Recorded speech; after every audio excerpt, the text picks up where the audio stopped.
Welcome back in our program Islam in the Contemporary World, and today's topic is most important because we have to know what is meant by rights and responsibilities. Professor Dr. Akhlaq Ahmed, what is your observation regarding following the term of right? People always talk of rights, but they never go for responsibilities. What is the reason and how do you see it? Actually, our Prophet Muhammad sallallahu alaihi wasallam, he gave a code of life, and he took care of the entire humanity, not only for Muslim, but when he said all this, he was addressing to the whole community. If you remember his last sermon that he gave up in the Hajj, if you read that khutbah, you will see that it was for the entire humanity. Yeah, and it is onward. It's onward. Yeah. So what I mean to say is this: that Islam has given us an entire code of life, what to do, what not to do. Yeah. What are your responsibilities? What rights have you given? You mean like the approved and disapproved? Everything has been discussed in Quran and Sunnah. Quran has given you everything. Yeah. So it is our duty, moral duty, to practice Islam in its true form. You think we are following Islam in its true shape, or just we are following whatever we want and just say that no, this is Islam? So how could we correct ourselves? Because Islam is not a way of our own wishes. It protects nature. It protects human needs, but with certain limitations.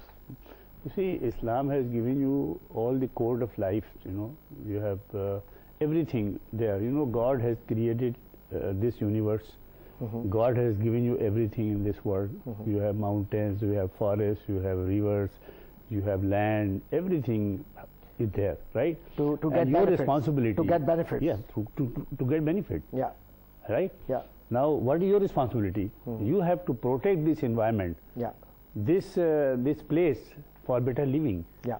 How you have to act now, it depends on how you take it. Yeah. If you are following the code, there are some rules and regulations already there. So if you don't follow, then this means you are creating problem for others.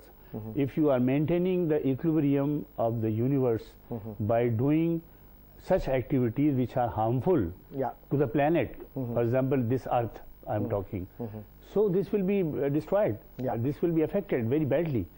So it is going to affect the entire environment of the universe. Not only your house or your community, it is going to affect the entire world ultimately. Mr. Chaudhry, how do you see today's world? And do you agree that people fully they are involved in rights and duties, and they are protecting others' rights, and they are really living for others, and while they are here in this world, they care others? Or you think that no, people have become so selfish that they ignore others' rights and others' feelings and others' natural participation in the community for the promotion of human being and for the promotion of peace and tolerance? With reference to law, I wanted to know about this. While talking about on the topic, I'll refer that it was a Magna Carta first principle which was brought in. Your Magna Carta by UK. UK. Yeah. Then it was a Bill of Rights in England. Yeah. Then it was a Bill of Rights in USA. Bill of Rights was in fact to explain what right individual has, and in that, against that, what he has to pay for it.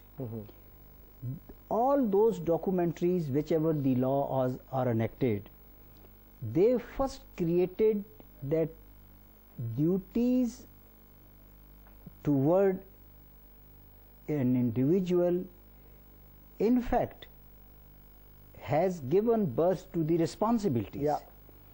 Responsibilities, exactly. If you keep it up, if you pull on your responsibilities faithfully, honestly, with enthusiasm, with devotion and love, and as a willing worker and a willing human being, feeling that I am responsible, then you earn your rights.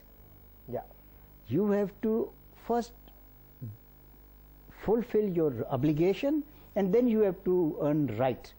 And right are guaranteed then. first individual was like in primitive time, individuals were living a jungle life.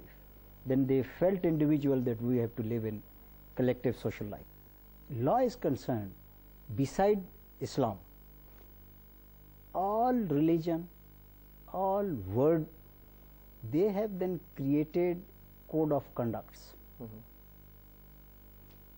How to live, how to behave, what characters you have to show.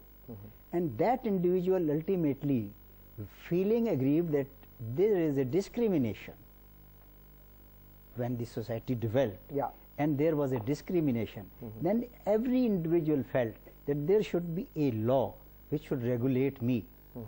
I have a right to go up to your nose without touching it. This is my right. But no sooner I touch your nose, I have exceeded my limits. This has to be taught to the individual. And unless that is taught, that individual will not act in right direction. Okay.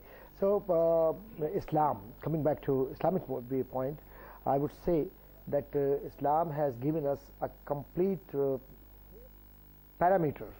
So Dr. Akhlaq, what do you say about this? So I would like to just mention a very small event. When Singapore took charge as independent nation, the president of Singapore called meeting of his advisors, right, and ministers, and said what should be our motto to run the government. And he said that I want honesty to be our motto, and everybody has to be honest to himself and to the nation. And this was how he preached, and he brought this nation to the present age. They have the highest growth rate at the moment in the world. Now, this is one. So he sacked one minister when he came to know that he was corrupt. He called that minister and he said, "Look here, I called you because you had taken the oath on this honesty will be our motto, but you were dishonest. So I fire you. Either I fire you or you resign." So he resigned. So this is a character. This is the character of a person because he followed. And it is very interesting to know more about rights and responsibilities of an individual in the community. We'll be back very soon with further ideas and practical aspects of our lives, how to live in this world.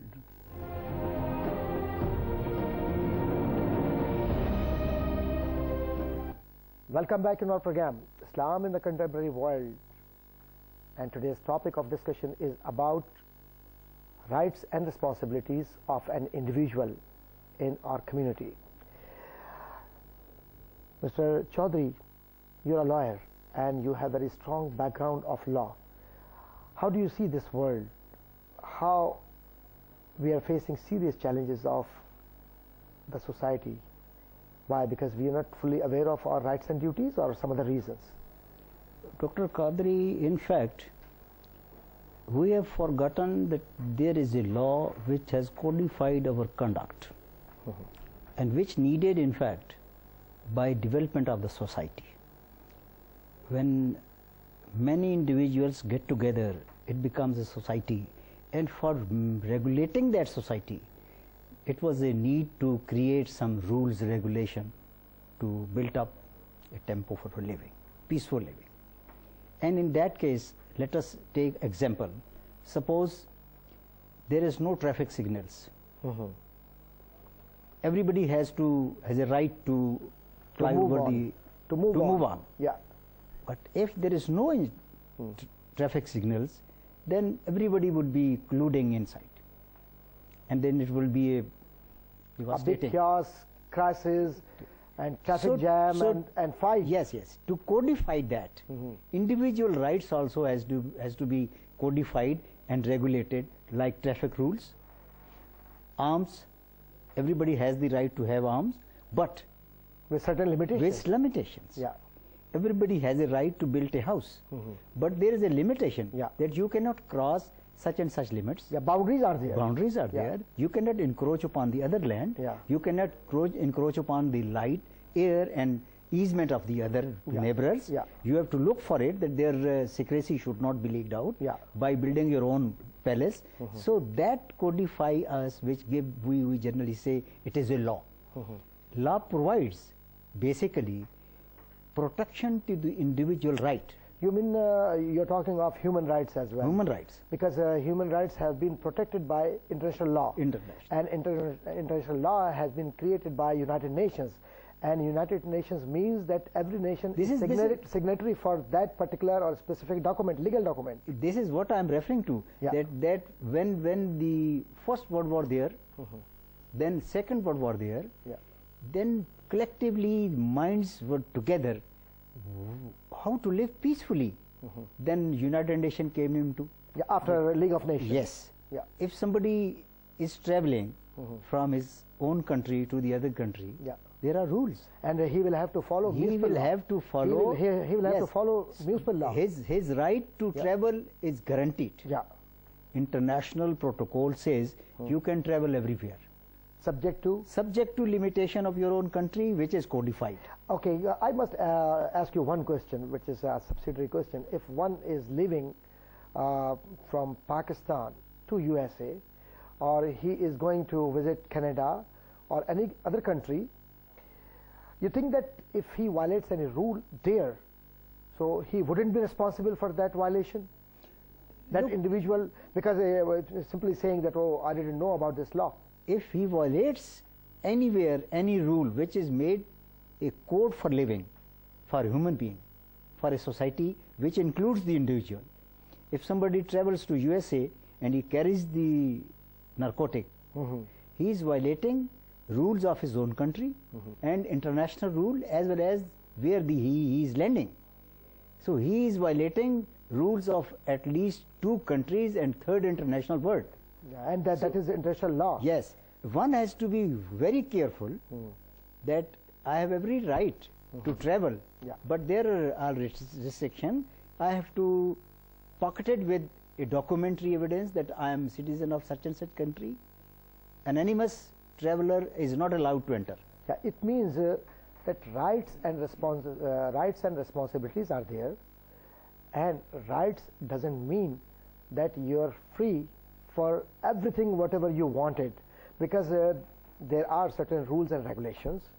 Your municipal law, international conventions, international bindings, and your political, social, economical conditions, everything. While an individual goes out from the territory of his country, he is responsible to appear in other countries as an ambassador.